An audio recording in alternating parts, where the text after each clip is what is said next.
Okay, we are live now. So, good evening and namaste to all our viewers. I am Saurabh Koshil from Smart Circuits Innovation Private Limited, and welcome you all on this live interactive session, the Career with Achievers Career Counseling session. So today we have a very special guest with us from Abu Dhabi, Mr. Tarun Khandelwal, CFA and CA. Good evening from India, sir, and welcome on our show. Hi, good evening to everyone. Yeah. So let me give a brief introduction about Tarun, sir, and before we can start with this particular session. So Mr. Tarun is a senior finance professional who qualified as a chartered accountant India, CPA Australia, and CFA USA. Starting his career with KPMG and EY, his work experience spans large family offices, MNCs, and consulting across diverse businesses, working in listed and private companies.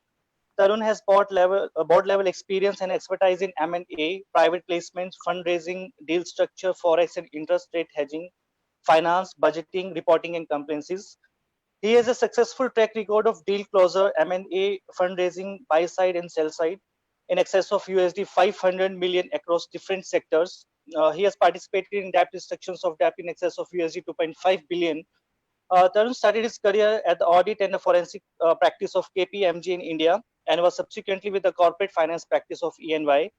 He moved to the Middle East with AL Nasir Holdings, where he set up the corporate finance function, reporting to the managing director and group CFO. Subsequently, he joined Millennium and Coptron Hotels LSE, listed as the CFO for the Middle East and Africa region, and was instrumental in setting up the finance function, negotiating over 50 hotels management contracts, and oversees the risk and legal function of the company in the region.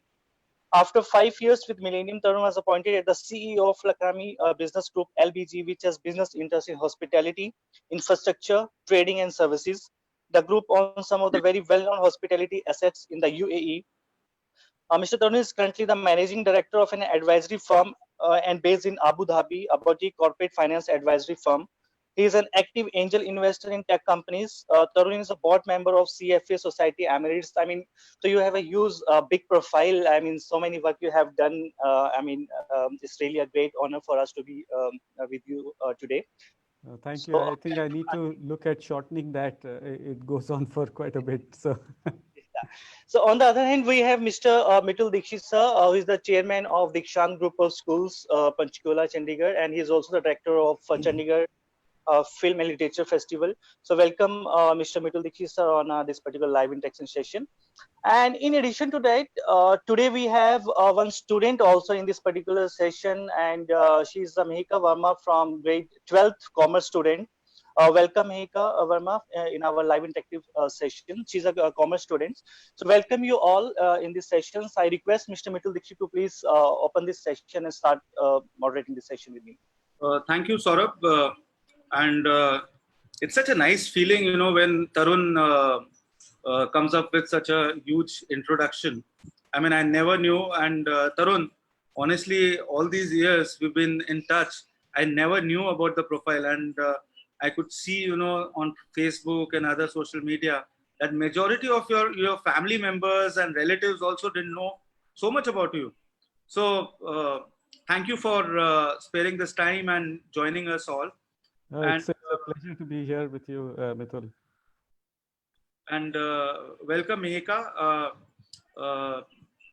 Looking forward to have you on this session with some of the questions Sure, sir. about your career and about interacting with Tarun, who's Yes, sir. It's a great opportunity. Thank you so much.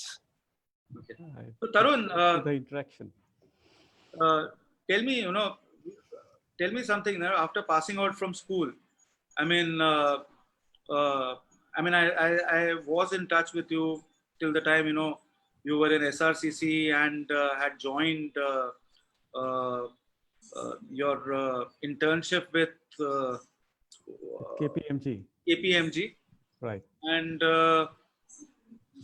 so from there, let's start. The first thing is, let's start from there, your journey, Right. and then I'll go back to the school and your professional life. Right. Yes. So,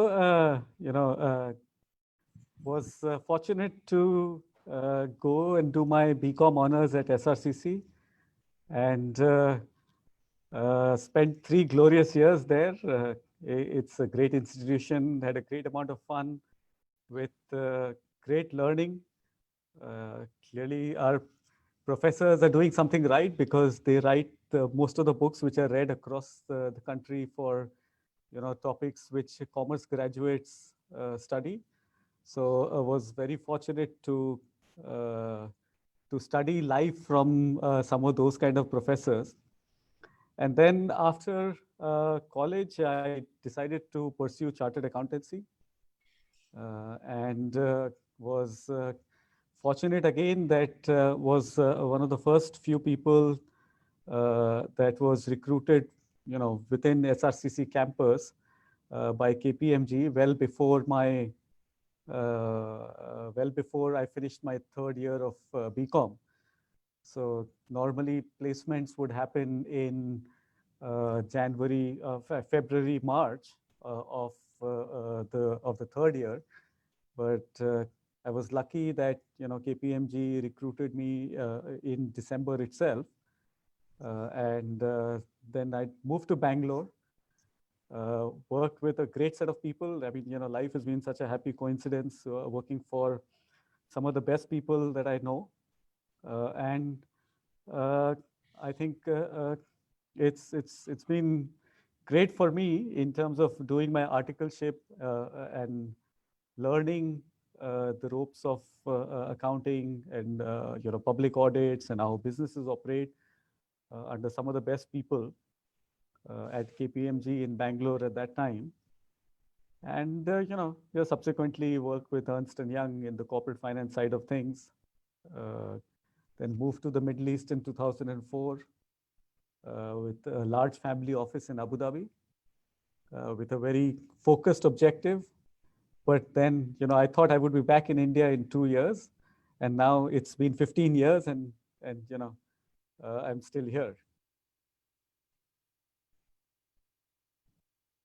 Mittal sir, your voice is not coming. Please unmute your mic. As I said, I'll come back to the school. You joined Scindia School in the year, in class 4th. Yeah. And how did you see that change, and why did you? The change in terms of how do you describe yourself, and how do you describe yourself as someone your journey at Scindia? And I believe you were again a very, very motivated, I would say a very motivated audience amongst the sportsmen and others. So would you take us through that journey, and why did you choose to come to a school like Scindia? Because I remember your parents were settled in Silchar, and how did they end up choosing the school and the journey over there? Well, as it happens in India, you don't choose your school; your parents choose your school for you, and that's where you go. And so sitting in Assam, it was a blessing that one is in a family where all my cousins went to different public schools. So I have first cousins who went to Mayo, who went to Birla Public School, Pilani, and me and my brother were in Scindia. Some went to Lawrence in Sanar. So it was like a family tradition that you would end up going to a boarding school. And I guess my parents chose it because my mother's side of the family was settled in Agra, and being so far away from Assam, because all good public schools are in the northern part of India, residential schools, and you're talking about 1980s, where it was basically the accepted norm that these were the best education, that this was the best education that you could give to your children. And we were blessed that that my parents could send me to such a place. So we ended up at Scindia, and yeah, it's obviously been very interesting. I compare my life to my son's life, see him growing up over here in Abu Dhabi, and I feel that he is missing out on so much fun and such excellent learning opportunities that we had. But I guess, I mean, at that point in time, it was a constraint more from a perspective that other schools and education opportunities, especially in India, didn't really exist to a quality standard, where especially if you were in a smaller town like Silchar, and therefore you had to go out if you wanted to get quality education. So that's how I ended up in Scindia. But yeah, it wasn't my choosing, but clearly I had as much fun as anybody else there.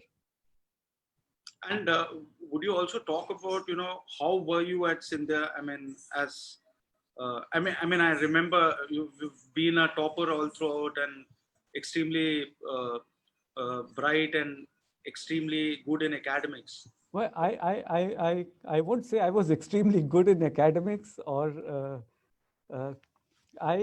till I think about class 10th, I was pretty much a very happy-go-lucky. I think I was maybe in the top quartile, top 25%, but not really. I won't say that I was like some of our other friends, like Dr. Ranjit Chaudhary, who was like, always the topper of the batch. I think it's only in class 11th that I topped the school and, got the KC Mahindra scholarship, which was quite a surprise to me as well as my parents and people who knew me, because it wasn't by design. But I guess, I mean, there comes a stage in your life when you become aware of the fact that you have to put in effort. And I think one of the key things that I remember, what pivoted me to that, was our housemaster and your late father, who I believe in class 10th or 11th, and I very distinctly remember that, called me individually, and he said that you have to take responsibility for yourself. You should not expect anybody else to push you for it. And I don't think I understood the impact of those words. And I mean, we all remember how what a gentle soul your father was. Mr. Dikshit was probably the best teacher that I've had. And so I don't think I necessarily understood the impact of those words at that very time. But I guess somewhere maybe a few weeks, a few months later, that it started dawning on me that you have to make that effort. You may have that talent. And I was, what I could see when I look back, I could naturally do stuff like mathematics and chemistry without making much effort. Right, but I would never make effort to kind of be outstanding in anything. And I guess, I mean, it is somewhere around that time when I had this conversation with Mr. Dikshit, and which made me want to put some effort to, and it's like one of those virtuous cycles that you achieve some results and then it motivates you to do for a little bit more, and then you achieve some more, and it kind of gets that flywheel going. Mitul sir, please unmute. Yeah. I wish, Tarun, we could have shared about our class 11th and 12th experiences. And I often tell, I don't know how many teachers are watching, and I wish we could have had this conversation, and these guys, from 11th and 12th would have enjoyed that conversation. And I always tell my teachers that most of you, when they come up with, complaints about the senior kids, I always tell them that you're lucky that you were not our teachers. Right. And of course, the things, we've made, we've done things, which made, the classroom fun.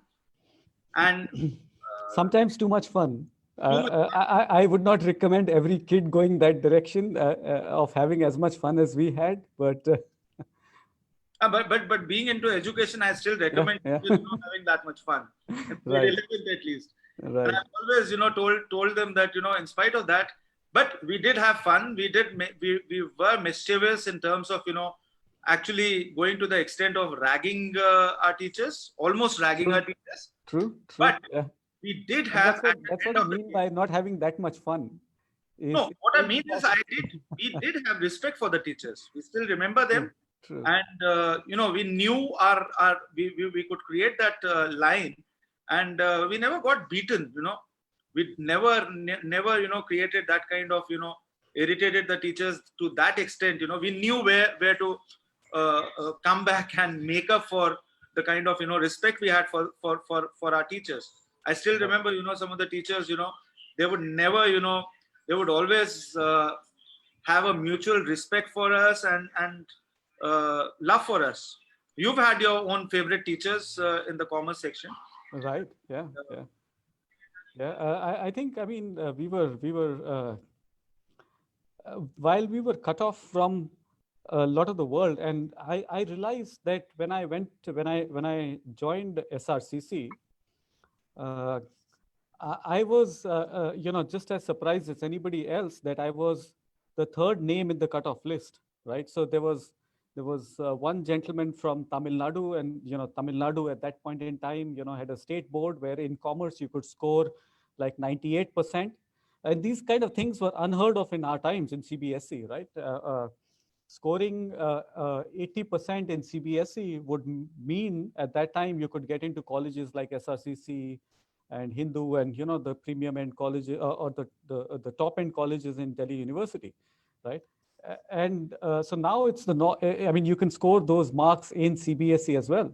But so I was surprised that when I started interacting with people in SRCC, I realized that pretty much most of the people who came there would have like, let's say 6 hours, 7 hours of school, and then would have about 5 or 6 hours of tuition, right? And in a school like Scindia, I have not had a single hour of tuitions, right? So whether it is the math or commerce or economics, there was no way that you could go off track from the schedule that was there in the school for every activity that you had to participate in. And therefore, there was never any tuition culture and so on. So it was quite surprising to see, these are some very, very motivated, some of the people who are doing so well in their lives, and rightfully so. I mean, there's super intelligent folks and colleagues of mine from SRCC who are out there. And so, I mean, the school, with the teachers that we had fun, but if you wanted to get, guidance from the teachers, they were there, right?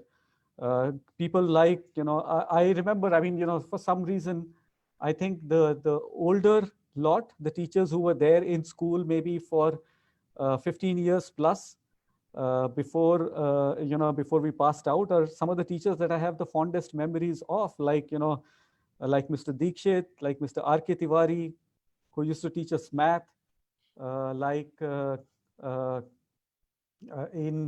in some ways, Mr. Atmaram Sharma, some of those teachers, they've just left such a impression on you. I mean, Madam Carr, it's yeah. I mean, those teachers definitely made a lot of impact. I mean, had a lot of impact on us.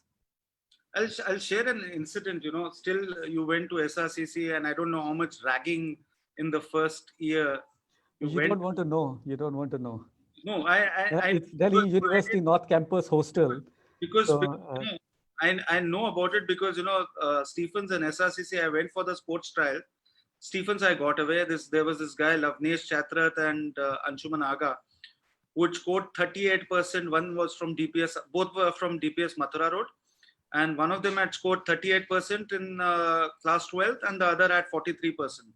So when I went for these tennis trials, Stephens, of course, they decided. Two of them had decided that one would go to Stephens, and they had a wild entry for French Open. the juniors. Right. Wild entry that got for French Open junior doubles. And when I went for the trials, I still remember, SRCC. I was caught after the trials. I did not make it to SRCC, but still had to go through the ragging session. And there was a couple of Yeah, you won't believe I went to submit my form for SRCC, and when I went sometime late in the afternoon, so most people had come, the counter to submit your form had opened up, and so I submitted my form, and there were a bunch of guys, fairly how should I say, fairly well built Haryanvi guys sitting over there. And so they asked me, so you've come here to submit your form? He said, yeah. So he said, so how much did you score? And I said that, I scored 91.5. So he says, acha. So where are you from? Are you from Delhi or are you from outside? So I said, no, my parents are in Assam. So he says, so you will be applying to the hostel? So I said, yeah. So he says, yeah, I think with that percentage, you'll surely make it to the hostel.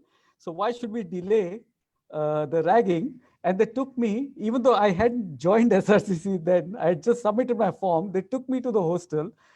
And anyway, what happened in SRCC hostel stays in SRCC hostel. So yeah. So I mean, I remember we had a couple of seniors, Somil Katyar and these guys who were there who actually saved me after this, trials. But anyway, Tarun, tell me something about after when you moved to. I mean, how was the experience? Because I always tell people that working, interning with a good organization and getting into a good college, education plays a very important role. And education is also about, it's also about the experience that you gain. And how did your working and your start with KPMG? And of course, you spoke briefly about your stint with KPMG and Ernst & Young. But tell me more about how does it make an impact on your whole how did it make an impact on your whole journey? So it clearly what I see in the Indian education system. Now that I have the benefit of, hindsight and having pursued some professional qualifications in other places and being associated with some educational institutes outside of India and the way that thinking goes into higher education, you're absolutely right that the challenge that I see is that most of India is basically it's become about the marks that you have on your report card, and that's not necessarily what would be the only skill that you would require in your life. I think as you grow more in your career, you tend to realize that it's some of those softer skills that that are as important as the technical skills that you learn in your schools. And clearly, I mean, those are skills that you can learn at subsequent stages in your life. But the earlier you start, the better off you are. So yeah, I joined KPMG from college campus, and was fortunate that Bangalore in that time, this was 1996, the world had just discovered the Y2K problem, and Bangalore went from a noun to a verb, where everybody thought they wanted to have their engineering talent sitting in Bangalore, solving for this Y2K problem. And jobs were being Bangalore. The city was just on the cusp of just taking off like a rocket. And I mean, 96, when I went to Bangalore, I remember the commute from the place where we used to stay to my office in KPMG used to be about 15 minutes. And then about a year and a half later, that office came almost, KPMG office moved halfway closer to the place where we used to stay. And the commute would take us about 30 to 35 minutes. That's the traffic explosion that happened in those 1.5, 2 years in Bangalore. But it was very high pressure at that time because the work in terms of audits, in terms of multinationals coming to India was just exploding. And a lot of those people were coming, they were clients of KPMG who were coming to us for audits. And I was very fortunate to have been there at the right place at the right time, and with an exceptional set of managers and seniors who were very key in helping me, become and gain that understanding that I have today of businesses, of audits, of how I would look at things today. So, our education system prepares you for writing exams, but the educational institutes that clearly differentiate themselves are institutes which basically give you much more than just exam writing abilities, but give you a much wider, a much more rounded personality. And this is, I think, where one would want to see more change happening in India in terms of the education institute. So I was fortunate, having gone to Scindia, to SRCC. I think I was more ready for the job in KPMG. With probably more evolved interpersonal skills than other people who joined at that stage. And it was interesting. I mean, clearly a great opportunity, and frankly, very lucky for me to have joined KPMG and worked with the sort of people that I got to work with. Okay, before I take this conversation further, Mihika, you have some questions? Yes, sir. Some basic questions regarding how to build up, because I am on the path of I want to be a corporate lawyer. Okay. I know that is completely different from chartered accountant, and but I thought I could take part in this. No, you won't believe the amount of law that you study in the chartered accountancy program. It's not funny. I think the amount of law that you study, especially the corporate laws, in terms of the Companies Act, in terms of the fiscal laws, income tax, and indirect tax laws, probably are as rigorous, if not more, than what most lawyers would learn. Or clearly, we don't learn that much about jurisprudence, but purely in terms of legal understanding, it is quite an interesting journey as a chartered accountant, with the amount of things that you learn in law. I personally find law very, very fascinating. In fact, I've probably done some courses on by myself. This is when I discovered platforms like Coursera and so on, where one could do MOOCs. Law has been a very, very fascinating subject to me. And so I've completed a basic level course from University of London on principles of common law. And I think I scored some 90% or something in that. I completed another course called Constitutional Struggles in the Islamic World. This is from, I forget, this is again a MOOC that I found interesting. So I think law is very fascinating, and it's a field obviously which is both very logical and one needs to be articulate and be a logical thinker. And I've worked with as a client, I've worked with most Magic Circle law firms and some of the largest American law firms while negotiating contracts or getting legal advice from them. And I think it's a very fascinating field. Requires one to be very logical in one's approach to issues and thinking about things. And plus, it's a budding field too, which is what interested me. Right. Because apart from engineering and everything. Right. And I read your profile and it mentioned two professions, CFA and CA.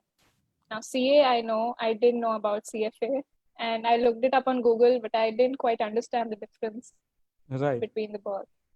Right. So CA is the Chartered Accountancy Program, and clearly,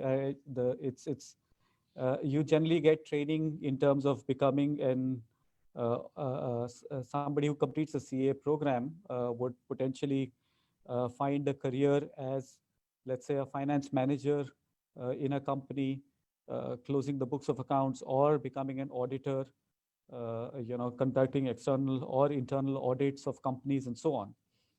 The CFA program is called the Chartered Financial Analyst Program. It's offered by the CFA Institute in the US. It's considered as the gold standard if you want to work in the investment management industry. So some of the largest financial institutions, I mean, the investment funds that you would find most people who work in the investment decision-making process.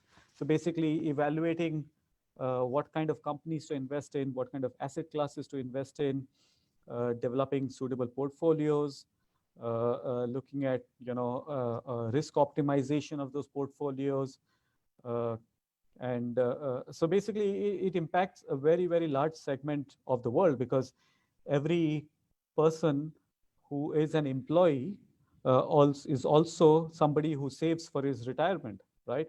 And all that money is collected and needs to be invested in productive ways. And to invest in productive ways, there is a body of knowledge that has evolved over the years. And it's this body of knowledge that the CFA program tries to teach in the curriculum of the program. So it's a program where generally people, just like it's a self-study program, just like the Chartered Accountancy program is. You study on your own, and you need 4 years of qualifying work experience in the financial services industry, preferably in the investment management industry, to be able to get the CFA designation from the CFA Institute in the US. So, Yes. CFA. Mika, sorry to interrupt you. Let me give a small announcement to all our viewers. Please like and share this particular video so that the many students will watch this video and ask their question. So if you have any questions related to CFA, CA, investment, or related to startups, you can, ask your question in the comment box. You can hashtag ask Tarun, and you can ask any question, and we'll put your question here, and you can ask your question from experts. Yeah, Mahika, yeah, you can go ahead. So CFA is in India also, right? Because Mika, I plan to stay in India. So if please call me Tarun. No, sir. That is, I'm fine with. Yes, sorry. Go ahead. CFA is also in India, right? So in India, the CFA Institute started. So India has a unique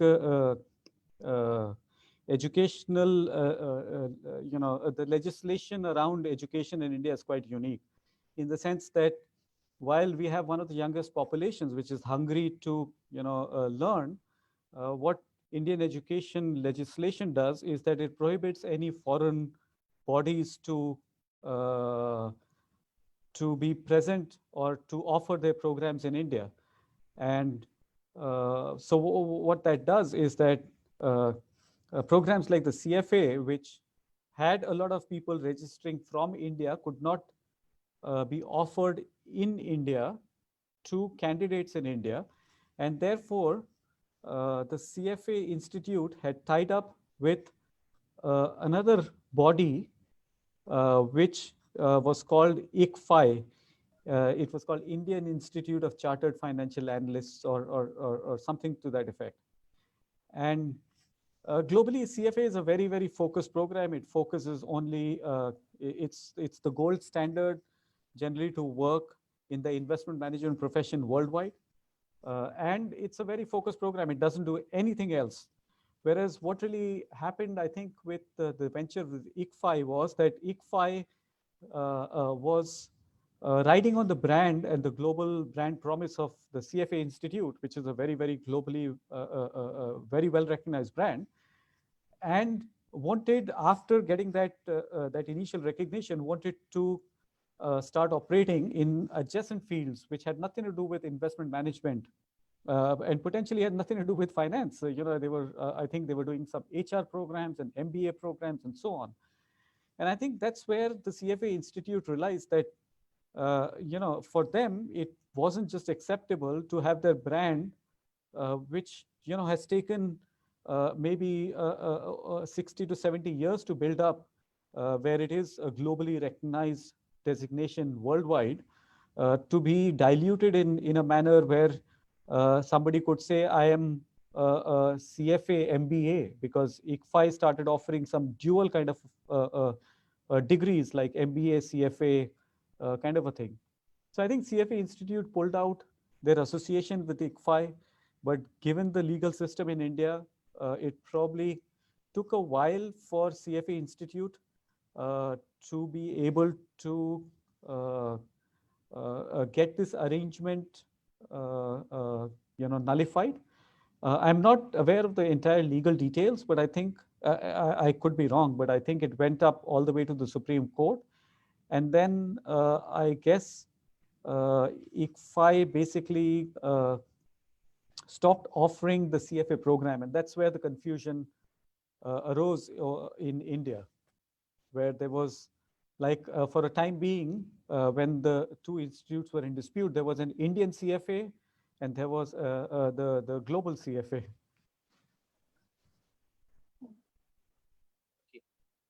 So keeping aside CFA, what do you think is the scope for CA in India? I mean, is it better in India? Of course, it is better globally. I mean, in international areas, but I haven't seen many CAs in India. I mean, Tarun sir, I want to add one question along with this question, right? So I also want to know, I mean, I personally feel that the CA examination is much more difficult as compared to the IAS examination, is my personal feeling. So could you please let me know, I mean, how you cracked the CA examination, how you prepared, whether you have cracked in the first attempt? So could you please share that experience also along with this, the Meghna's question? Right. So, you know, so I would come to, you know, the comparison between, to put things in perspective, you know, I also did the Australian CPA, you know, on the back of my Indian CA. There's some mutual recognition. If you've completed your Indian Chartered Accountancy, the CPA Institute of Australia, which is, you know, certified public accountants, which is similar to, you know, what CA is in India, is CPA in some parts of the world. So in the US, there is no chartered accountancy, they call them CPAs, right? And similar in Australia, they have a couple of bodies which kind of do that. And then obviously I also did the CFA program. And what I find is that that the Indian programs are more geared towards people who have this unique test passing abilities. It is not necessary. It is not necessarily a very good test of your knowledge, And I'm talking about the design flaw. I'm not talking about the outcome that comes out of it. The outcome that comes out of it is that it is such a competitive landscape in India, and the number of people who are able to, who pass are of such high caliber that despite this design flaw, they most people who would come out with a fairly strong intelligence and ability to reason through a lot of things. But in India, our unique issue that I see is that we prepare students in programs like the CA program, or in our class 12th boards and colleges, more from an ability to memorize and write exams. And so I would say that it is a fortunate confluence that I had those abilities, so I was able to pass the exam. But what was more fortunate for me was the people that I got to work with when I was doing my CFA were some of potentially some of the best people. And the learning that I had, what is highly underrated in India, what I really love about the CFA program, if it is done correctly, unlike any other program which people do after their graduation, what the CA program does is that it forces you to learn while you're while you're studying for the program, right?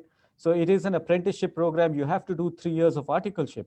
Now, we know that that program format has changed, and I really haven't kept abreast in terms of what the current CA program is like. But when I did it, you had to do 3 years of articleship, and within those 3 years of articleship, you were eligible to write your intermediate exam and then your final exam within that period. But you had to complete 3 years of articleship, and what I gained out of those 3 years of apprenticeship is probably far more than what I gained out of studying for the CA course, because the learning that I got on the job I feel was far more valuable to me than the theoretical part of passing the exam. And when I look at any other similar programs in the country, I don't really see that. And I think in that sense, the CA program is a brilliant program. It prepares you so well for life if done correctly, where people pursue their articleship in the right earnest and go through that program with right kind of mentorship. The product that comes out of that is fantastic. I don't think most other educational programs in India or trade qualifications in India cannot compete with what the Indian CA program has to offer. And that, I can say, stands me in good stead when I compare, let's say, programs in accounting programs in other parts of the world, where there is a large push where people do masters in accountancy and then come and become an accountant, or let's say a finance position in the corporate sector. In other parts of the world. The difference I see, the Indian CA comes out having done articleship, looked at different kinds of public entity audits, internal audits, due diligence assignments, forensic investigations. You come out with such a rounded knowledge about the practical realities of business that that is going to stand you in very good stead for the rest of your life. Yes, sir. And so you gave, I mean, you had CFA, CA, and CPA. Those three are different, and those three are 3 different exams, right? True, yes. So in what order did you give them? I mean, because CA in itself takes 5 years, and then other things require a full-time job experience. So in our time, and I know that things have changed now, I think you can enroll for your CA while you're in college or even before, like, just after class 12th, you can start doing your CA program and so on. And I frankly haven't kept much abreast in terms of what a candidate or a student is going through right now. In my case, I enrolled for my articleship right after my college. So I completed my BCom and then started my articleship. And I think even in our time, they had this, it was called a CA Foundation program. So you could actually, in your second year of BCom or in your third year of BCom, you could actually start your articleship at that time. That would give you maybe a year's head start in terms of articleship.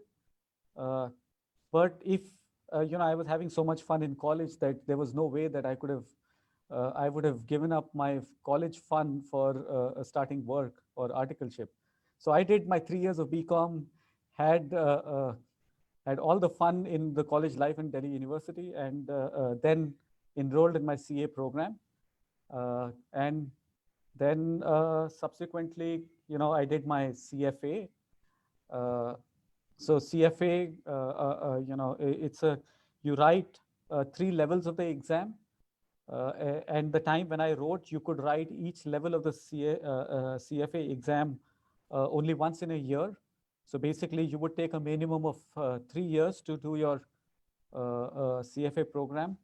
I did my level 1, then I took a year's break because that is the time I moved to Abu Dhabi, and that coincided with the time when the exam was held. So that year I did not, and then in 2 years I did my level 2 and level 3. Finished my CFA program, and then in 2012 I decided that I wanted to go and explore living in some other part of the world. So I ended up in Australia, and luckily for me, in Australia, if you are an Indian chartered accountant, then there is a mutual recognition where I think I wrote only 2 or 3. I can't remember because it's been a while. I had to write only 2 or 3 papers of the Australian CPA exam, and I was, given the Australian CPA certificate if I cleared those 3 papers. So instead of doing the entire set of 10 or 9 or how many other papers there are, I had to clear 3 exams, 3 papers that they have in the final year of the Australian CPA program. And that's how I got my CPA. So I was just looking for a local qualification in Australia, but yeah, then I was back in the Middle East. So And this was all planned out since the beginning. I mean, chartered accountancy. I mean, as much as life is, you think you're going to do something and you end up doing something else, and so I can't say I was the best planner. I don't think I planned. These are all happy coincidences that have happened in my life, and I guess I have God and people that I've bumped into to thank for what I have today. But I think Tarun, I think it is also, I mean, it made sense, coming out of college and getting this internship, being, joining KPMG. That's something, which sets apart the career in terms of, what she was talking about, doing your chartered accountancy Right. after Sure. health and, preparing for stuff. Because when you're working with a corporate, I mean, the kind of experience which you gain because you're already on job and then writing your exams, I think that's something which sets apart, and that's something which you only get from getting into good colleges. And that's probably, I still remember that majority of these consultancy firms at that point of time used to pick up students from the final year. Right. Yeah. So when I enrolled in the Chartered Accountancy program, it was most of my peer group in SRCC was either preparing for MBA or writing CAT, and getting into or trying to get into one of the top business schools in the country, or they were enrolling in the chartered accountancy program. Now, obviously, an institution like SRCC is unique in the sense that I think every year SRCC takes in about only 120 odd students, and the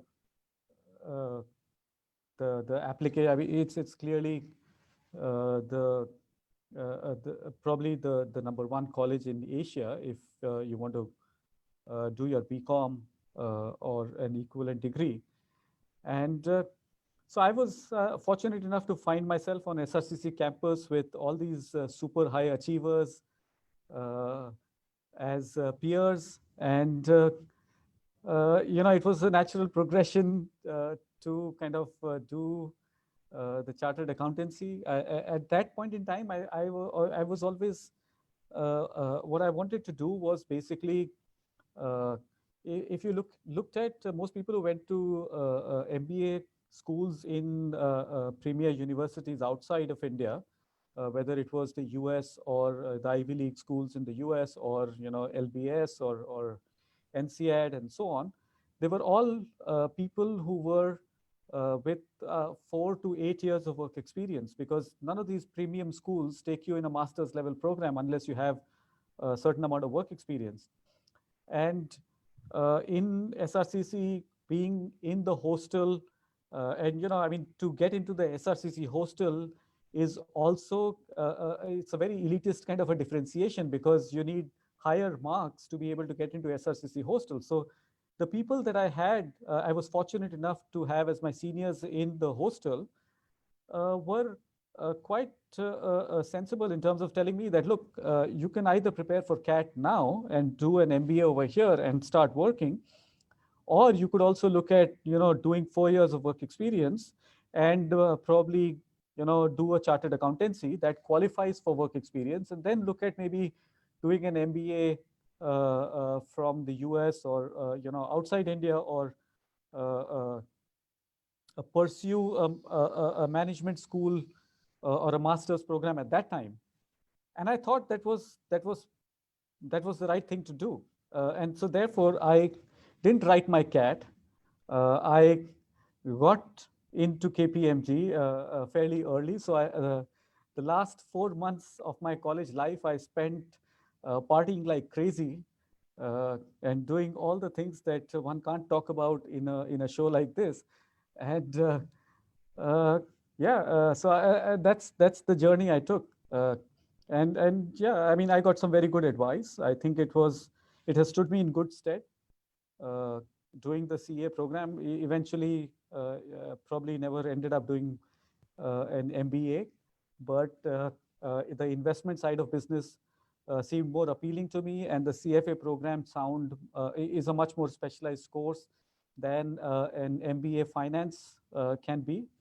And it's if you're in the investment management industry, obviously it is more well respected than most other MBA finance programs. So that's the journey. Yeah, so sir, I have a few questions from the viewer side. So let me take few questions. So the first question is from Jasbir Kaur. She wants to know, the courses you are talking about required quite carefulness and accuracy while working for a company. So how would you direct to keep this point in mind? Can you give some examples for maintaining accuracy in one's work? I think, I mean, again, I was quite quite lucky that I was working for some really, really good managers and partners when I was in KPMG. And, as it happens, you start off, you finished your college, you've started in a firm like KPMG, and, you get your stipend. Of course, your parents are still supporting you because the CA stipend is always never really significant. But, you started earning your own financial independence little by little, and you tend to kind of at times mix up some amount of partying and stuff. But I can't really thank some of my mentors enough, who were very patient and kind of caring enough to point out to me that that one needs to take pride in his or her work that one turns in, and and that lesson in terms of taking pride in your work, which means that every document that I reviewed that had my initials should stand up to scrutiny by anybody in terms of the audit procedures that needed to be carried out and to be well understood why I was doing that. And a firm like KPMG is a great place to get trained. And the people that I work for, the people that I work for within KPMG were probably the best. Partners like Ravi Ramu, managers like Deepak Natraj. These were people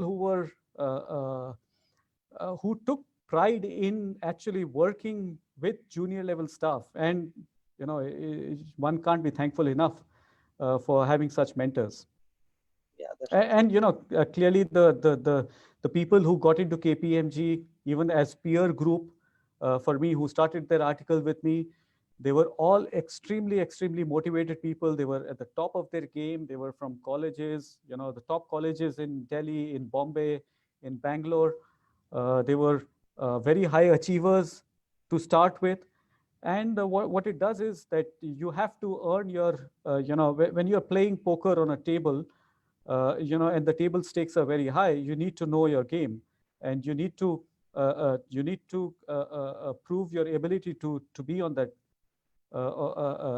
to be worthy of being on that table. So you have to be, we put in, there were audits like Pepsi audit, where we would put in 20 hours of work for, let's say, 8 to 10 days in a row at the time of closing. We would barely get enough time to go home once in 2 days from the factory of Pepsi in Bangalore, once in 2 days to go home, change, and come back and finish the audit in those timelines that were there.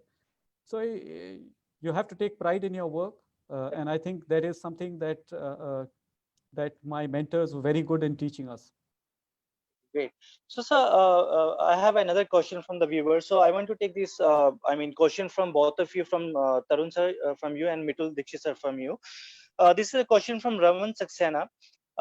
He written that you have visited many other countries. Is education system better than India in abroad? Almost all students are ready to move abroad for higher studies. So this question is for both of you, Mitul sir and Tarun sir. Yeah. Mitul, go ahead. I've been talking too much. No, that's okay. You need a break also. And I think for professional education, yes, because the kind of experience. I mean, Tarun has been lucky. I wouldn't say lucky, but getting into a good college. That's what it did to him. That he got to intern with an organization and take up his career. Because majority, when you join, take up your career and work with professionals, it becomes easy in terms of the guidance which one gets. But yes, in terms of the international universities, the kind of exposure someone gets, a kid gets when he or she gets into a good international university, because there's a lot of internship which is there. I mean, you need to, it's more forthcoming, and the experience is much better in terms of the whole learning process. Tarun. Yeah, what I see is that at least my education in India goes back quite some time, and it clearly I finished my chartered accountancy in '99, and that's when my link with the Indian education system broke, right? And then I did my CFA. I completed that in 2006. I did the CPA program in 2012. So I can, I won't say that I have a very good comparison of how things are today in India with the way things are abroad. I do some work with other education institutes abroad.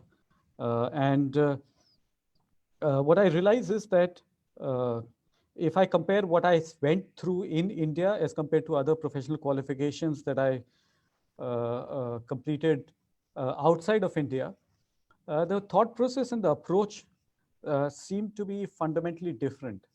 The thought process and approach in India seem to be that we have to make the exam very tough, not necessarily ask what are the most relevant questions in today's time from a current environment perspective, but more in terms of how can we make an examination as difficult as possible, or adequately difficult. Whereas the approach that I see outside of India, especially at like the CFA program or the CPA Australia, was more in terms of how is the business world, what are the skills that the business world requires, and have we been able to teach that and to test for that level of competency, as much as it is testable in an exam format, to test for that level of competency in that exam. So not everything that needs to be learned can be tested in an exam format, right? Where you have to sit down and write. There are so many other things that you cannot test in a written paper and pen kind of an exam or a computer-based exam. And so those are shortcomings of educational programs which are there, which would be there in any part of the world. But some of these self-learning programs are more focused in terms of testing very anarchic topics and subjects and so on, which is what I found in India, in whether it's the professional qualification or whether it was college in Delhi University and so on. Whereas in Australia and the US, I thought the inclination was more in terms of testing what was the outcome that the market needed from the candidate who was sitting for that exam. And also, I think the experience counts. I mean, any amount of education. I mean, any amount of learning. I mean, if it's more of experience. If you get to work with a good organization, I think if you get to work with in a professional setup, I mean, that's the biggest learning. I mean, as we say that, even after, your professional, getting into the right professional universities, the first process is the de-learning process.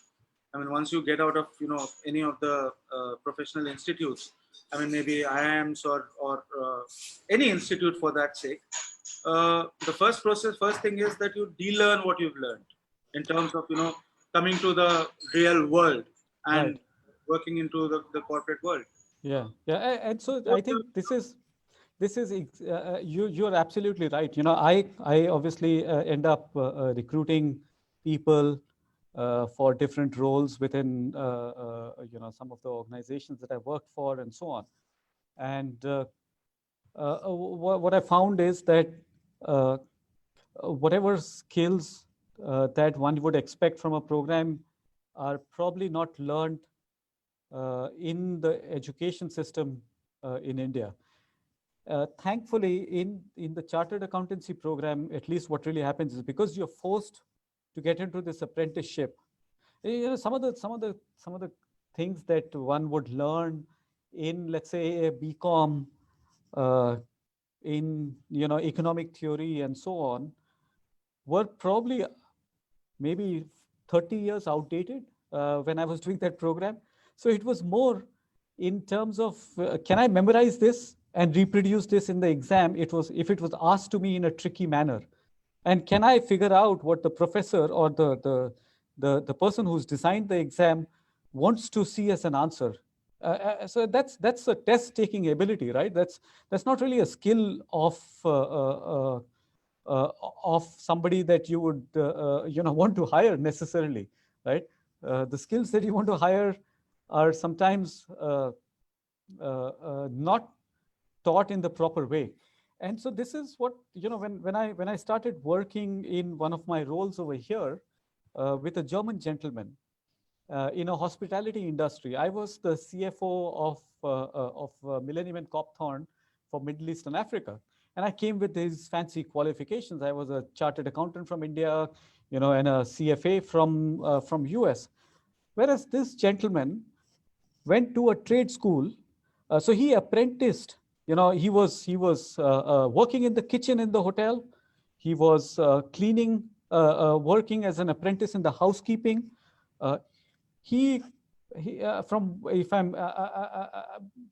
what I remember, and I could be wrong, he had no formal college qualification. He did his equivalent of class 12th, and then went into an apprenticeship. But when I would compare that same gentleman, he was the vice president of operations for us. When I compare the same gentleman with some of the other colleagues that I hired or helped hire or interview, maybe who came from India, worked with, let's say,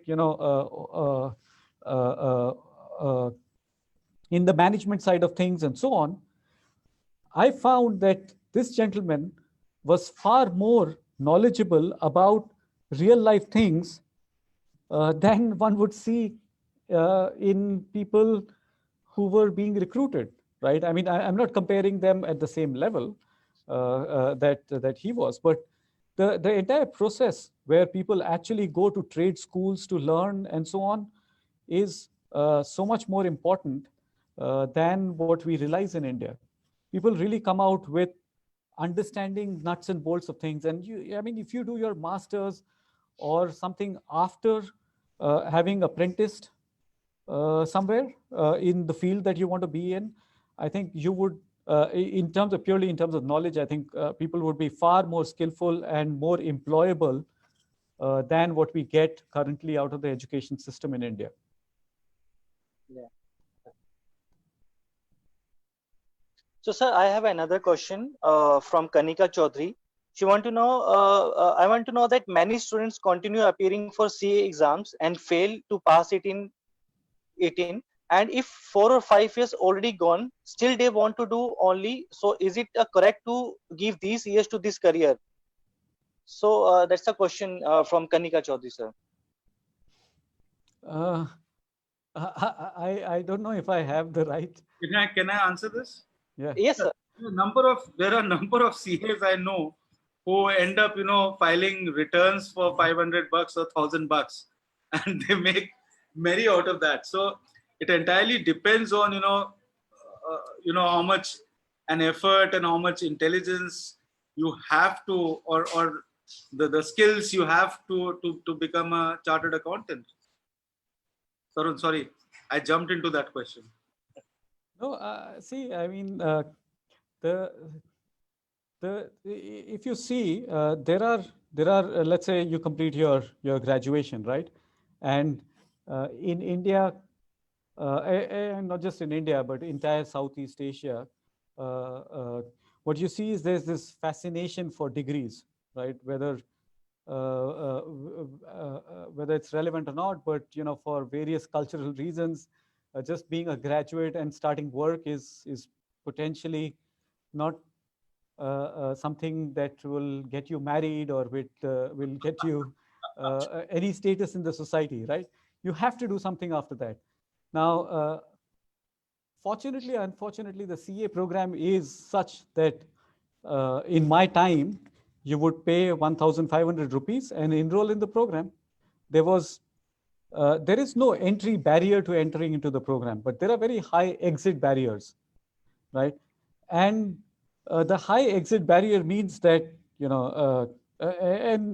it's if you look at what an Indian chartered accountant really learns in the CA program with the law, with financial accounting, with accounting standards, with economics, with statistics, it's clearly it's no small achievement to complete the CA program.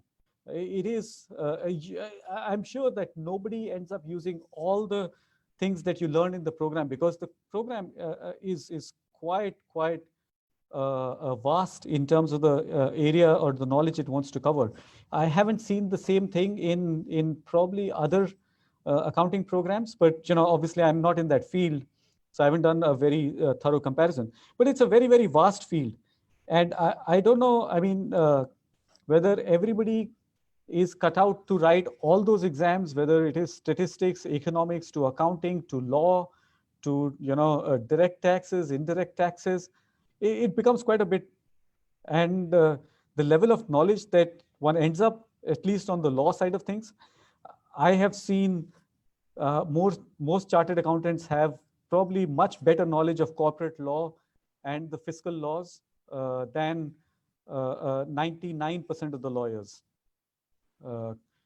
So it is a very high exit barrier. Whether people should continue to appear for exam after exam, I think it's very individual.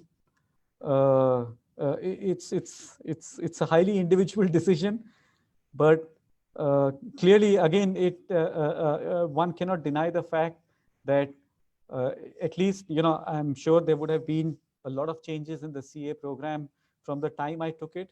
The time I took it was, again, it was more your ability. It was equally and your ability to be competent in writing exams and memorizing things than analytical abilities and skills that you would require in your job. So people with the ability to pass exams are always well suited to accumulate more degrees after their name. Does not necessarily mean that a person is less competent or less able to carry on different jobs. But I mean, the unfortunate part, or I mean, the way the system is, that employers clearly look at what your degree is as a filtering mechanism, as a first level of filtering before even giving you a chance to prove yourself on the job. So I mean, there are people I know who have worked with me as colleagues who are not qualified chartered accountants, but are extremely adept at understanding business issues and accounting issues and so on. And just because they could not pass an exam did not make them any less knowledgeable and skillful. But it obviously acts as a filtering mechanism for most employers, because they would ask you, what have you done? And if you say you've done your CA, you probably get a much better shot at getting a job than if you say that, no, I haven't, I've just passed my CA inter, or I've not done that. Whereas you could be more competent than a person who's got that qualification. Okay, coming back to would you tell us, your current business profile and current projects you are working upon? So I do corporate finance advisory. I help raise capital for companies. They could be early stage tech companies. I've been in a fortunate position of being able to invest in some of these exciting companies and also help them look at, been fortunate enough that some of the founders have valued my advice and, work closely with me. So I help them raise capital, help them with business decisions at times. Some of those companies are in India. And it's been interesting to see some of those companies transport their business model, successful business models from India to this region. And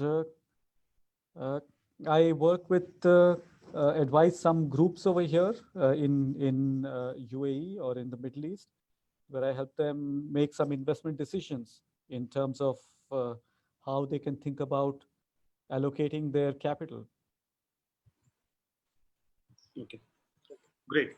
Saurabh, you have a question? Yeah, so sir, I have a question from viewer Kirti Vandana. The question is that how do you see the startup ecosystem in India? There are many schemes going like Startup India, Stand Up India. So how much of help government can be in the establishing startup ecosystem in India? So I think from a policy perspective, obviously, globally, people have started. I mean, people have realized that about worldwide, I think close to about 70% of the workforce is in small and medium enterprises, the SME businesses. This is where most people are employed, and you have to have a healthy ecosystem where you have an environment where I mean, today the world is a village, right?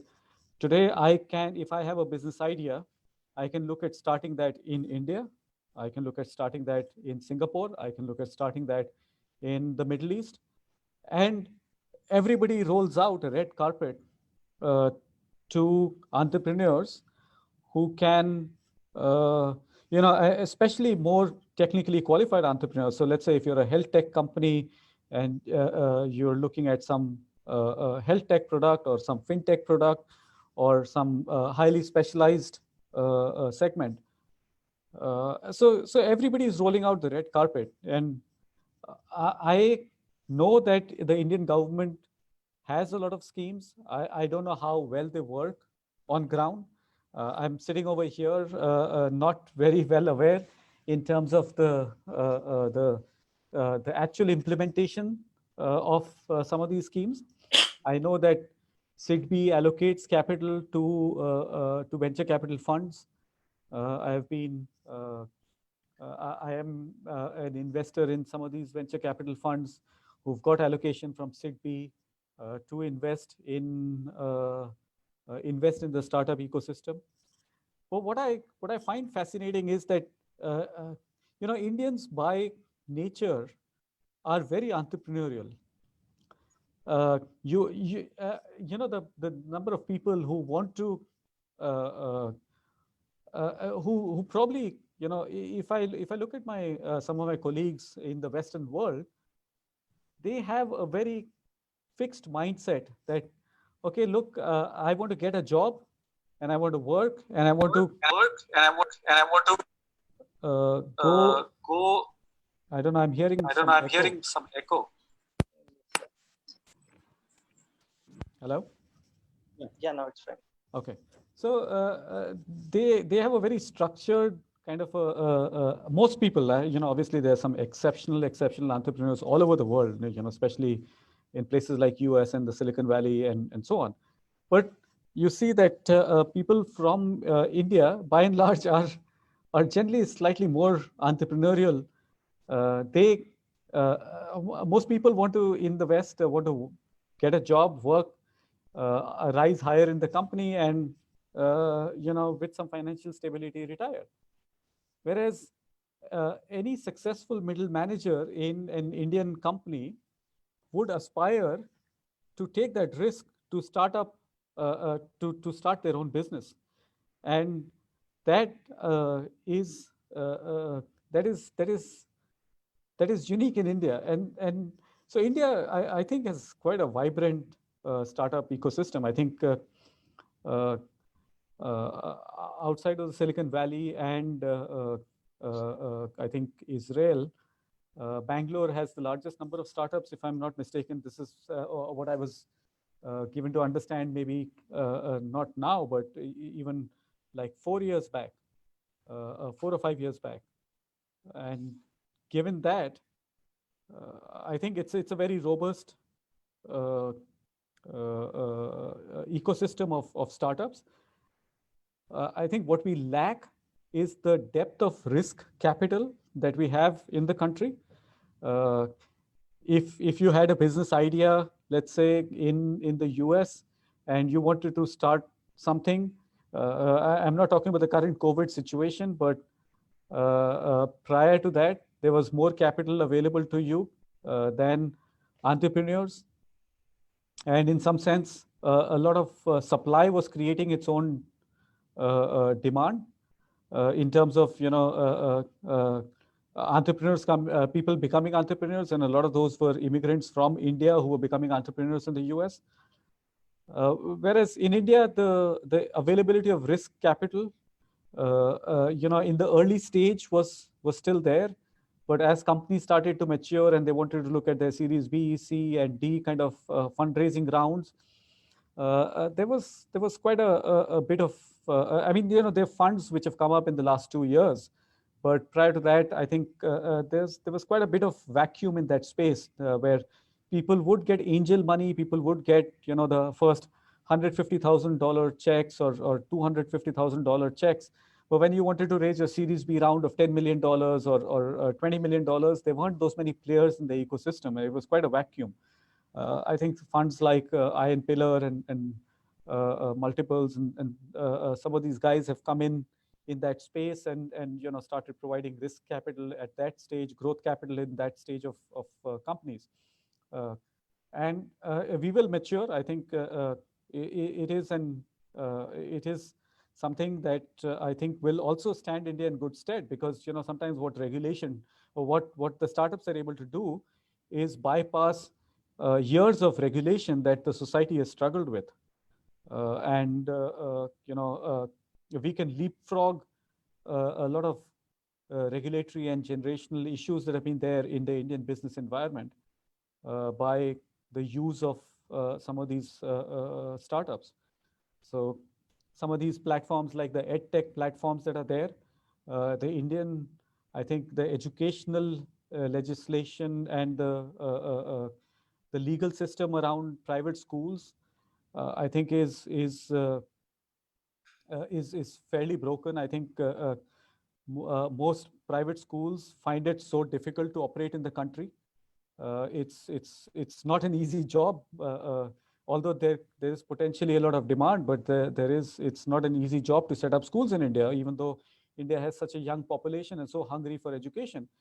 But it's not that easy. I mean, the amount of regulations that are there, and I think some of that, some of those skills, some of those hunger of education will probably now be rightfully met by some of the e-learning platforms which are there.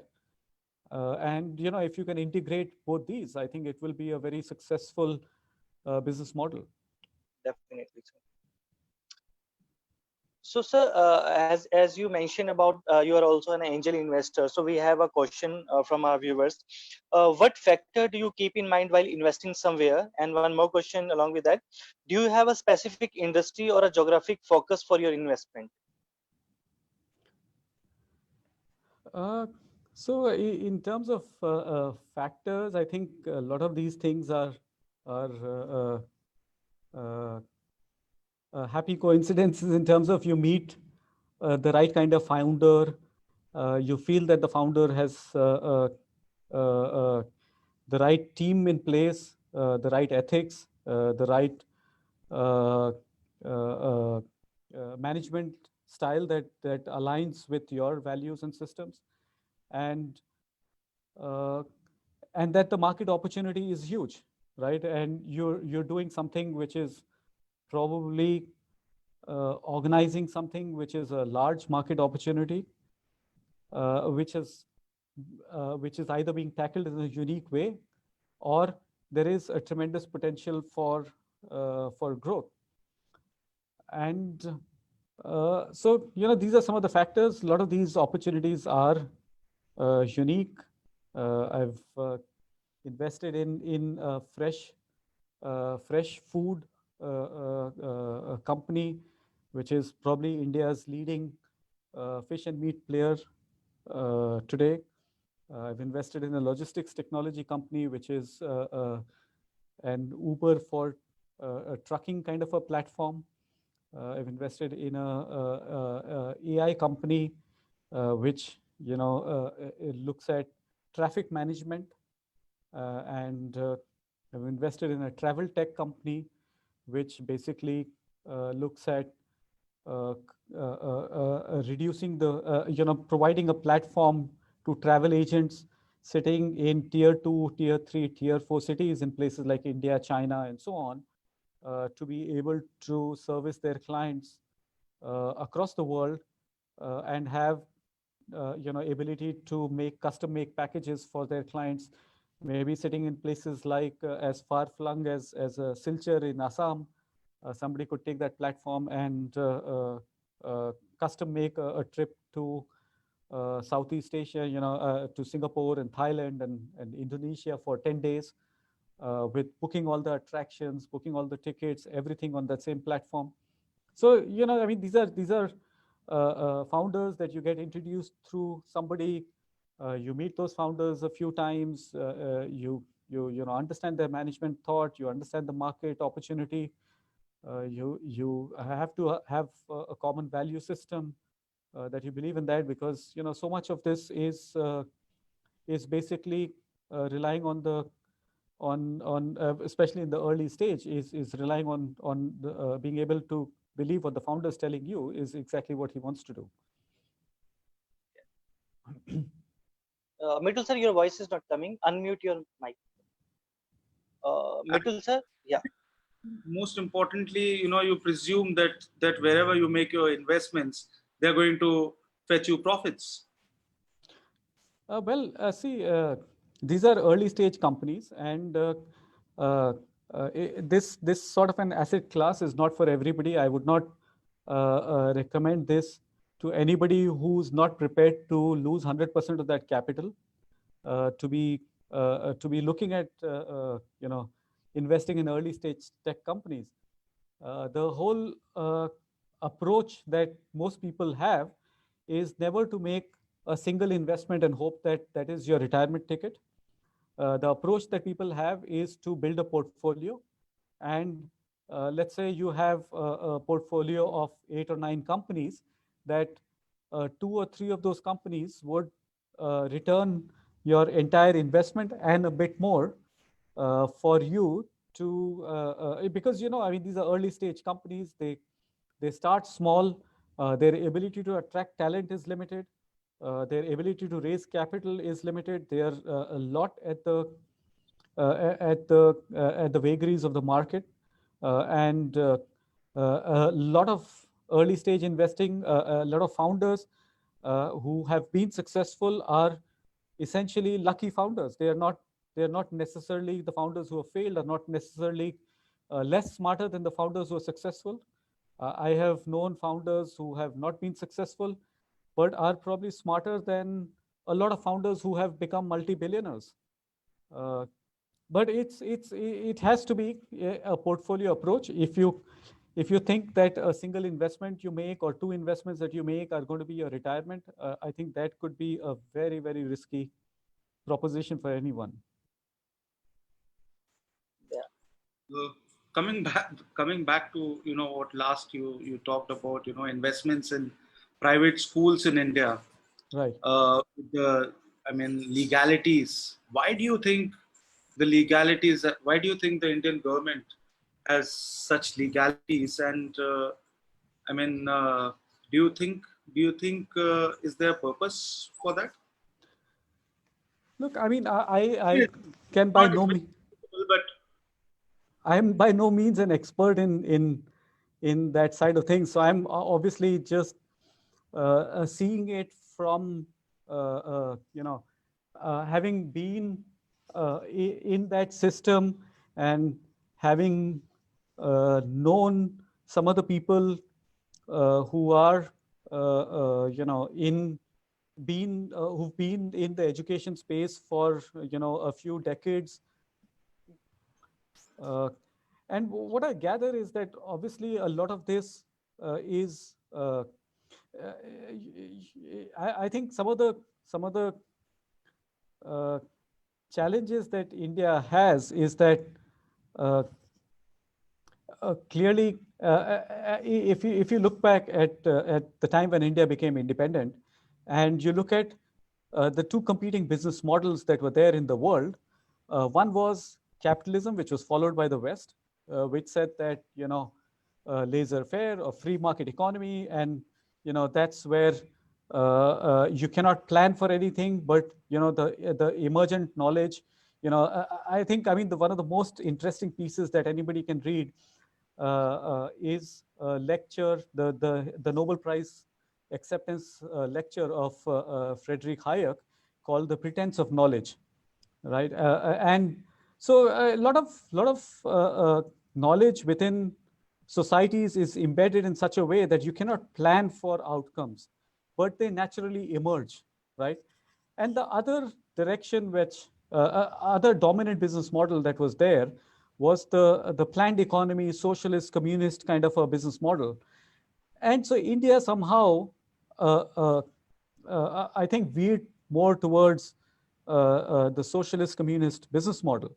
And if you look up until maybe up until the 80s, you know, USSR, if you look at the GDP growth that USSR was reporting, you would have thought that, you know, capitalism would be dead in the next 20 years because socialism was what would take the world out, would take the poverty out, and, you know, you could plan your economy, and that is where, you know, you didn't need a private sector, or that private sector was actually the cause of misery for labor.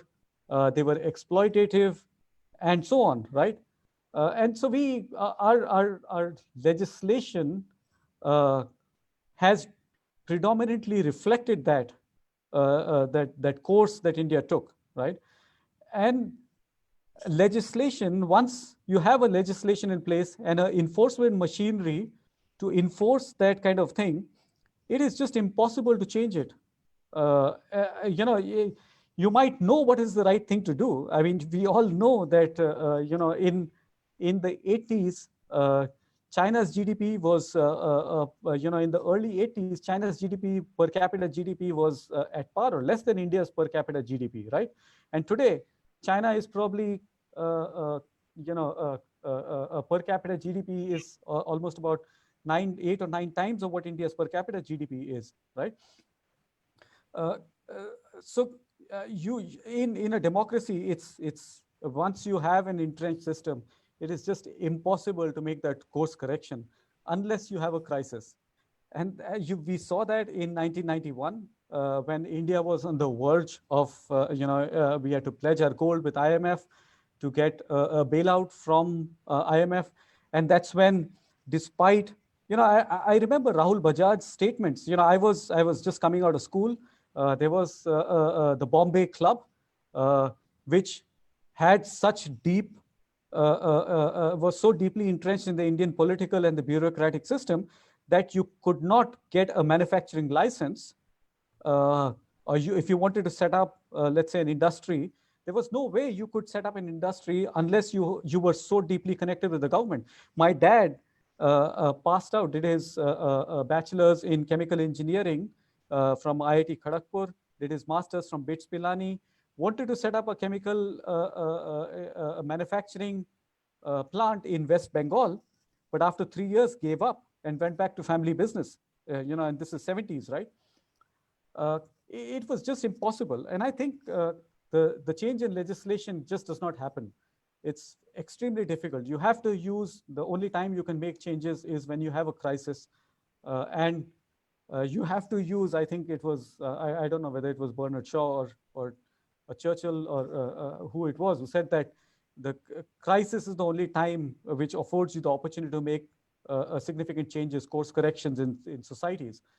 And unless we have that sort of a moment in the legislation, in the education system, I think that we are stuck with that. Sorry. Yeah. So, sir, let me take my last 2 questions from the viewer side. So, one question is that, sir, as you mentioned about SRCC, so the question from Kanika Mohan Taneja is that what are the cut-offs needed by the students to make it to SRCC these days? So yeah. I last time I saw the cutoff, I thought I would never, I would not get anywhere. I would potentially not get into any college in Delhi University at all. I think the cutoffs now are, I think 96, 97% or something, or probably even north of that. Right. I think it's more a case of grade inflation than kids becoming more smarter, but that's what the number is like, I guess. So, sir, I have one last question from the viewer side. Uh, as we also, talked about GDP, economy, and all. So the question is that, how much time do you think India take to cover its economy? Sorry, I didn't get the I question. mean, how much time you think India take to cover their economy? To cover their economy? Yes, sir. Just like the economy is 3.5 or 2.5 these days. I mean, so how much time will take to, the cover the economy? I mean, as we're talking about, I mean, a 5 trillion economy or this type of a things. So, do you think it is possible? From the government side? So I am by no means an expert, and I think even the experts don't really know any answers. I have been in the investment side of business, looking at global reports coming from the most well-intentioned organizations like the World Bank and IMF, and uh, their predictions, uh, anybody's predictions for that matter, is like a broken clock, right? Even a broken clock 2 times a day tells you the right time, right? It is pure luck. Nobody has any way of accurately, I don't see anybody having that ability to make those kind of forecasts. What I think is that the time, I think, is right for India.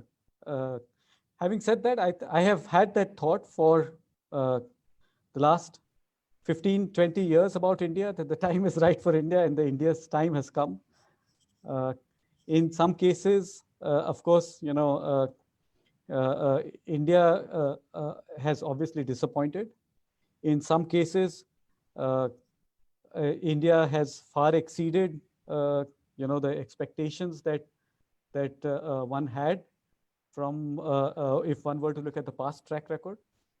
Obviously, as Indians, we live in an state of optimism about that things would be much better.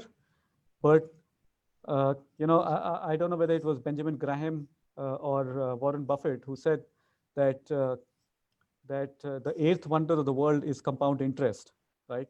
The power of compounding is something that people don't understand or people don't see, because it happens so slowly that even though when you are in the midst of it, you just fail to realize how beneficial you are.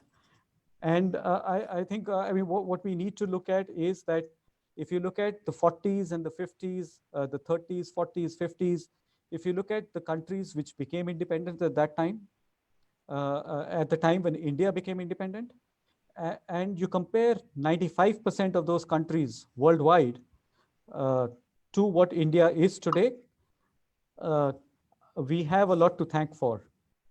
So you look at the entire continent of Latin America, Africa, you look at most of our neighbors, whether it is on the east or on the west, uh, I think you will find that India has progressed much more than them. Uh, what I think we did very well is that we allowed, in certain senses, building up institutional capabilities. And some of those institutional capabilities, like being able to hold free and fair elections, are things that most of the countries that call themselves republic, are democratic on paper, and have taken the constitutions of all leading democracies in the world and use them as the basis for creating their own constitutions, have not lived up to be democracies. So whether you look at countries like Egypt or any country in Latin America, Argentina, they've all been ruled by strongmen. Democracy is a farce.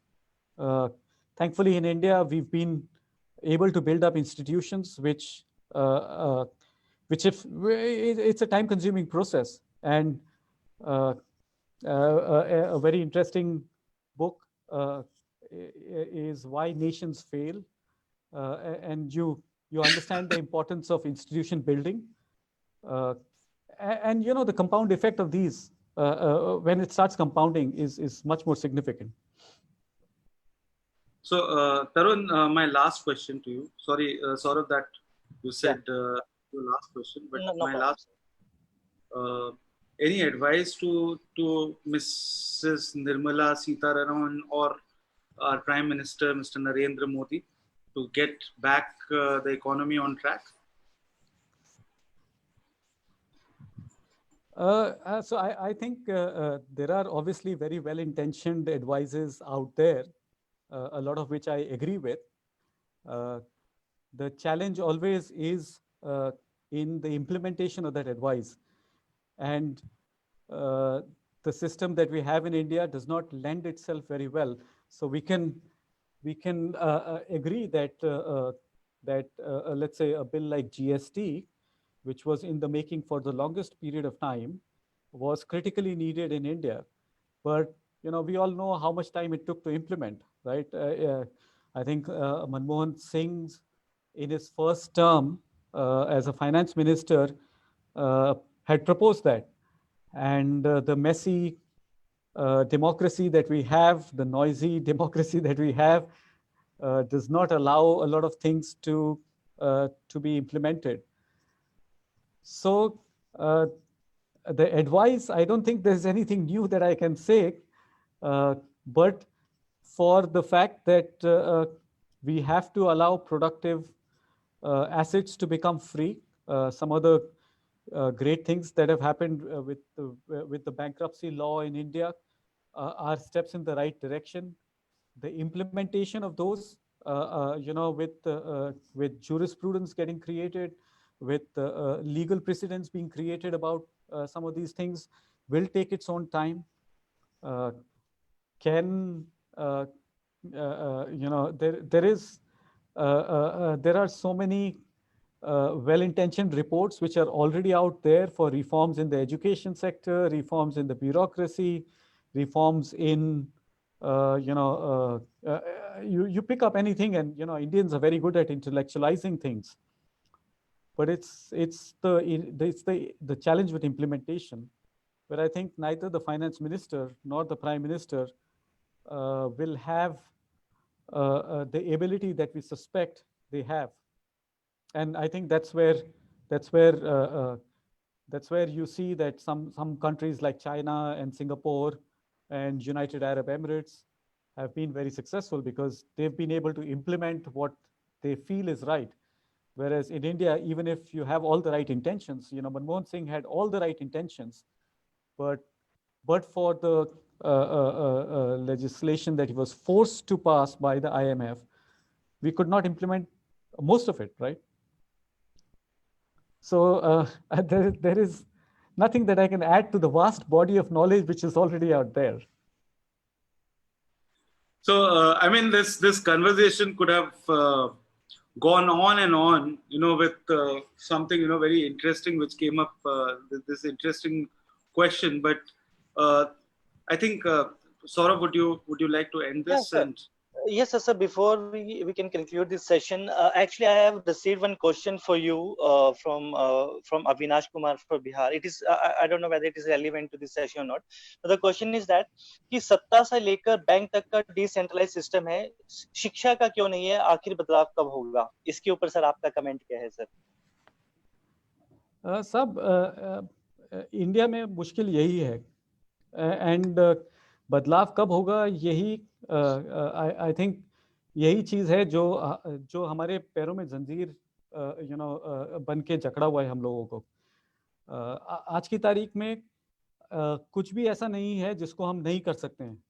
मतलब आप technology के हिसाब से देखिए, आज की तारीख में जो ई लर्निंग प्लेटफॉर्म्स अवेलेबल हैं, जिनके ज़रिए हम स्कूल चला सकते हैं, जिनके ज़रिए हम you know even the remotest parts of India में, बिहार को ले लीजिए, आसाम को ले लीजिए, उत्तर प्रदेश को ले लीजिए, आप किसी भी माँ बाप को देख लीजिए, चाहे वो यू नो वो डेली लेबरर हो, चाहे वो एक सरकारी नौकरी में हो, चाहे वो एक MNC में नौकरी करता हो, इन सबका अगर आप देखें, सबके एस्पिरेशन है कि अपने बच्चों को प्राइवेट स्कूल में भेजें।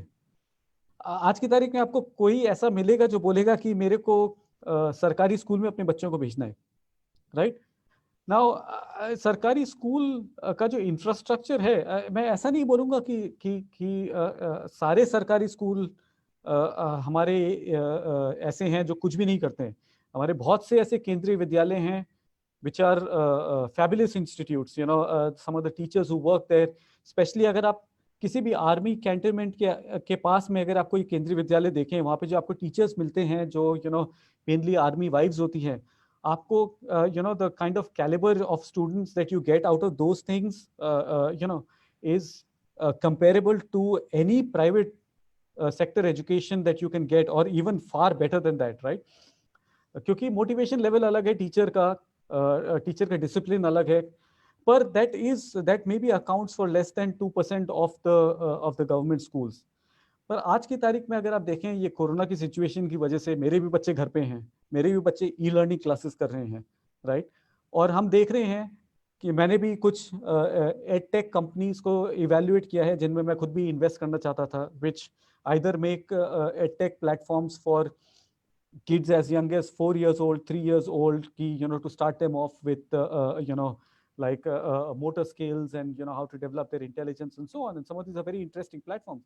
आज की तारीख में ये edtech kids हम पोस्ट से किसी भी पोस्ट कोड में भेज सकते हैं, चाहे वो बिहार में बैठा हो, चाहे असम में बैठा हो, चाहे मिजोरम में बैठा हो, चाहे कन्याकुमारी में बैठा हो, और इंस्ट्रक्शंस के साथ आज की तारीख में आपके जियो मोबाइल पे आप डेटा जो आपको मिल रहा है, उस पे आप वो इंस्ट्रक्शंस देख के, वीडियो देख के अपने बच्चों को, कोई भी माँ, चाहे वो उस माँ ने खुद भी एजुकेशनली कुछ क्वालिफिकेशन की हो नहीं की हो, वो एजुकेशन मतलब बच्चों को she can put the kids on the right track, right? The challenge that I see is that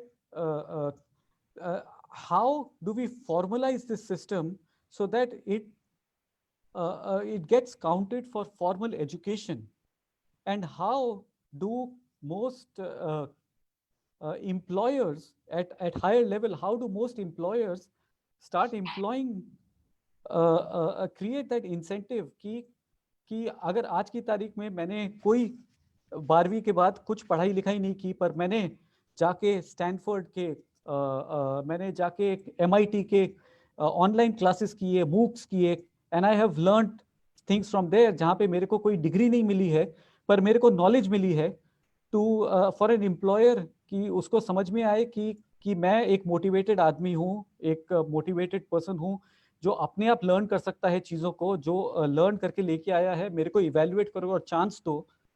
वो किस तरह से होगा, वो एक चैलेंज है हमारे पास, एंड आई डोंट नो उसका सोल्यूशन क्या है।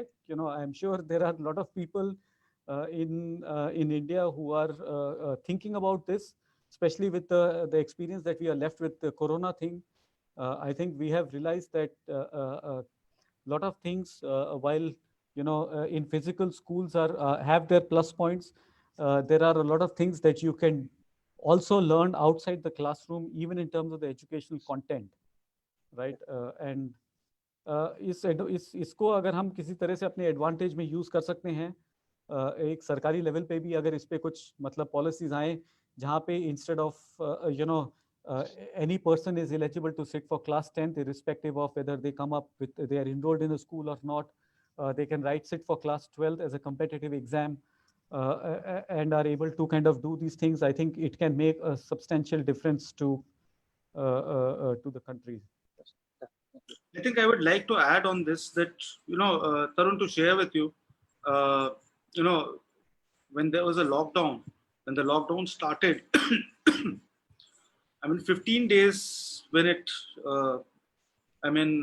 seeped into that the schools are not going to open, was the most exciting time for me out of these 18 years. Right. And this is the opportunity to change whatever has gone wrong in our education.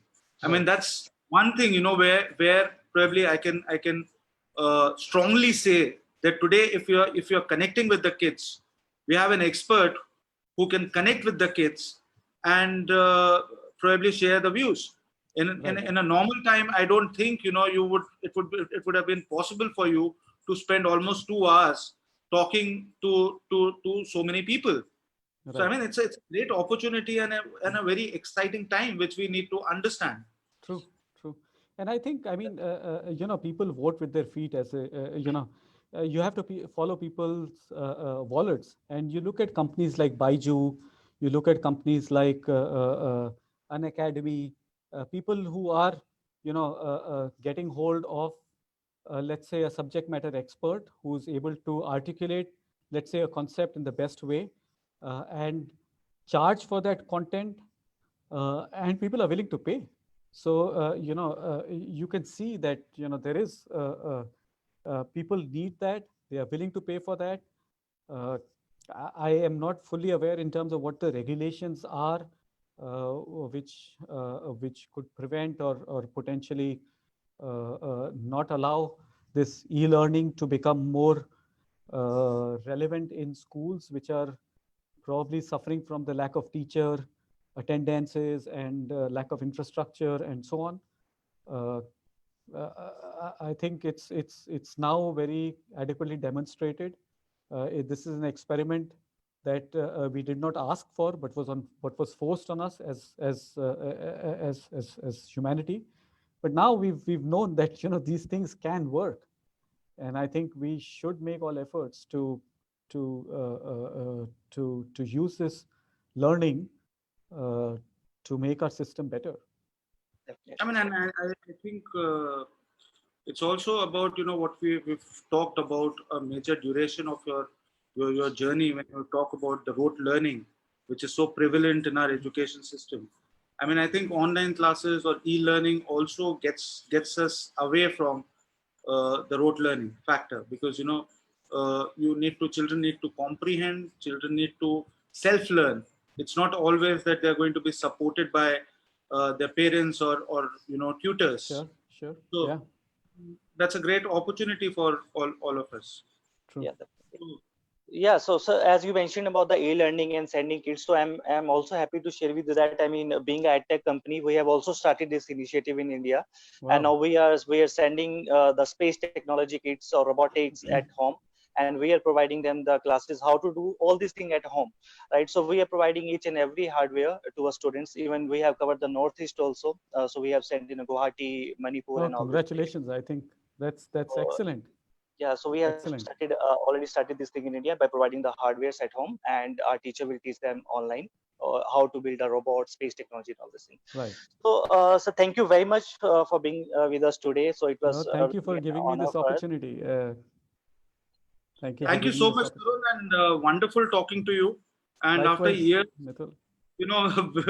being a friend, after years, I got to know so much about your professional achievements and the career. I'm so glad that you agreed to come on this session, and look forward to more sessions with you. Thank you so much, Tarun. No, thank you for having me. Okay, sir. Thank you very much, Tarun sir. Thank you, Mithul sir. Thank you very much, sir. Thank you.